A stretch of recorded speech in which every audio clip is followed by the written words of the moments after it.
Good evening, fellow Toastmasters and most honored guests. How many here, when they were growing up, were in Boy Scouts or Girl Scouts? Quite a few people. Boy Scouts? Yeah. Okay. Weeblo Scout? Weeblo, that count. Any Scouts count. What about Little League? Anybody Little League growing up? With quite a few people in Little League. I mean, you probably practiced every day. On the weekends you had games, right? Now, when I was in scouting, I actually was raised here in Florida, in Plant City. How many people heard of Plant City? The strawberry capital of the world in Brandon. I was actually raised on a farm, and I got involved with scouting. I had a neighbor of mine that really took an interest in me, and he was the scoutmaster of a troop. And he knew I was having some problems, family problems. My dad was an alcoholic, and my neighbor wanted to take me out of that environment, and he got me involved with scouting. Now, scouting is a big organization, and I'm very proud of this. I can't wear this anymore because it's too tight. But I actually became an Eagle Scout. Eagle Scout. And you only need 21 merit badges. I have 35 merit badges here. Now, I didn't do this by myself. It was a lot of work. And I started when I was 11 years old in Boy Scouts, and it took me 4 years to become an Eagle Scout. Now, when I was going through the scouting program, we would go to every Tuesday night for almost 2.5 hours, we have our troop meeting. And there we have fathers come in, we had other assistant scoutmasters. They would come in and give their free time to help the Boy Scouts learn different merit badges like life-saving, first aid, canoeing, public speaking, all kinds of merit badges. And every week we had a group of parents that would come and help out. And on the weekends, at least once or twice a month, we would go to, and I'm sure everyone knows that, Hillsborough River. We'd go camping on the Hillsborough River and do our merit badges and camping. And I did that for quite a few years. Now, when I became an Eagle Scout, I also got involved with Little League when I was growing up. But when I became an Eagle Scout a couple of years later, the Scoutmaster called me up and said, I need to talk to you. And I was 17 years old now. I was just getting ready to graduate from high school and go to college or work or whatever. He said, Jeff, you've been in scouting for like 4 or 5 years. We've given a lot of our time to help you become an Eagle Scout. Would you like to be assistant scoutmaster? I go, me? I don't have time for that. I'm working. I have a girlfriend. I don't need it. It's not helping me. He said, why don't you think about it?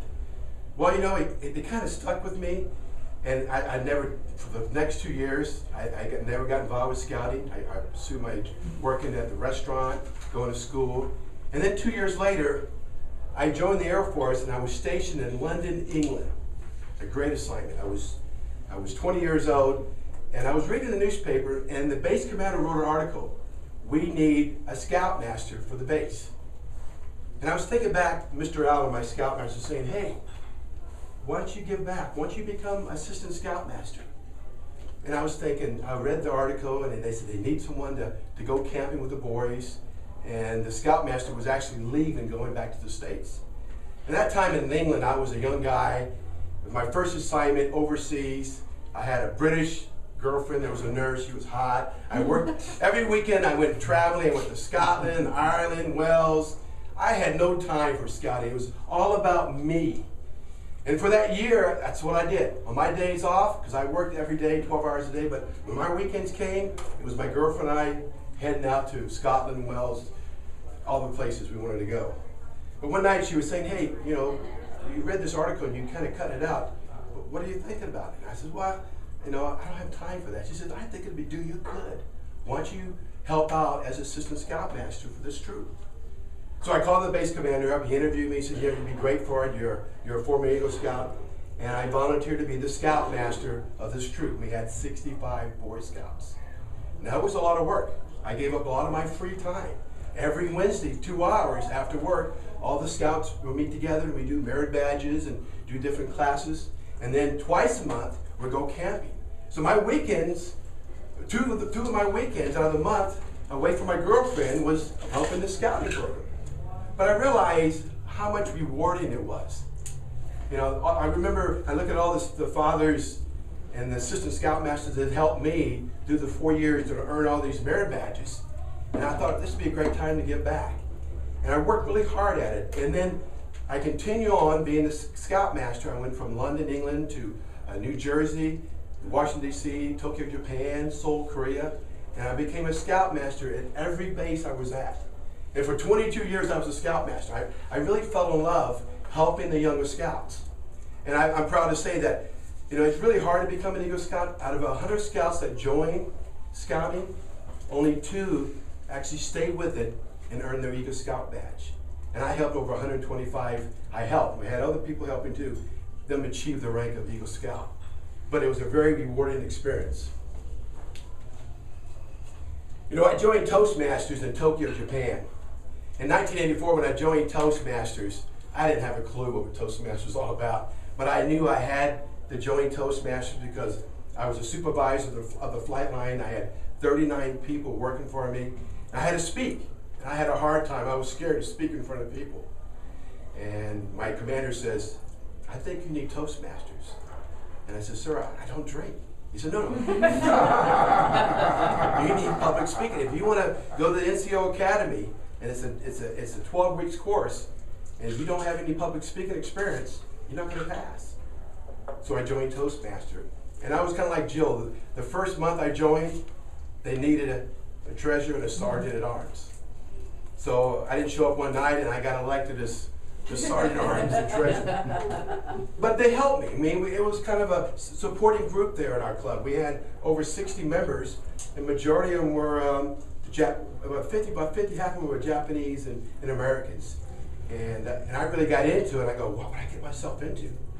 But for the first 10 years in Toastmasters, I was an officer every time. I held every office. And then I went over to the Gulf War, and for 2 or 3 years I was out of Toastmasters.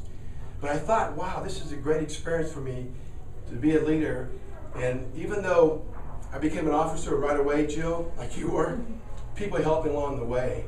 And when I came to the States, one of the qualifications to become a DTM is to be an area governor. And that's a big task because through my years in the military, I traveled a lot, and I couldn't really commit myself a whole year as being area governor. So when I got out of the Air Force, came down here to St. Pete, somebody convinced me to be an area governor. And Jane can tell you, we worked almost every weekend. I had 7 clubs under me. And I had all the business clubs, like Honeywell and Home Shopping Center. I had all those clubs. And it was really hard because these people don't want to give up their weekends. So I had to give my time up, take vacation time to go to their place during the lunch hour to train them how to become effective officers and be good members. But that was a very rewarding experience, being a Toastmaster. One thing I'm going to add is, when I was in the Air Force, I played a lot of sports. And one of the things I joined was the racquetball team. This is for Tony Rivas. He's a professional racquetball player. And when I first started playing racquetball, I was terrible. But I loved the game. I mean, I was good enough to win the squadron and played on the squadron team, but I wanted to actually be chosen as the Air Force team player. And there's a volunteer thing because we had coaches. And this coach was a lieutenant colonel. His name was Lieutenant Colonel Sands. And he was on the Air Force team. And he had 5 kids. He was the commander of an airport squadron. And he also coaches every night for free, his time for 2 hours. And then on Saturday, we practiced for another 2 hours. Every night. This is during the time I made the Air Force racquetball team. And this guy gave his free time up. And I was just amazed by his willingness to help us out. And I went on and became an Air Force champion, and I traveled to China, all over Europe, into Asia, representing the Air Force in the racquetball tournament. But it was like him giving back. And then I decided I want to give back, and I became an assistant coach when I finished my term as the Air Force racquetball team. So why do you think I'm all talking about this all? You know, well, in the next month or 2, we're going to be electing officers. And the thing about being an officer, you want to give back to the club. And I try to tell this to the club that I started, Big Deal. A lot of people say, oh, I don't have time for this. I got my plate's full. I'm working 12 hours a day. I said, we need officers to step up. And they said, you know, you've been here for 6 months to a year now. Think about giving back. And we'll help you. I mean, I'll be there helping you when you need help, when you're going to be an officer like a treasurer or the VP, which is a hard job. So I want you all to think about it. When Bob Trell, he actually is the nominating chairperson for this upcoming officers. When your committee calls you, think about, for you members, think about, can I do this officer's job? Just say you get some hesitation about it, just say, hey, we're here to help you. We want everyone to be part of this great organization, just like the Boy Scouts and Little League and racquetball and all these great things, is that people give up their free time to help us out. It's time for us to give back. And I hope you all consider that. And if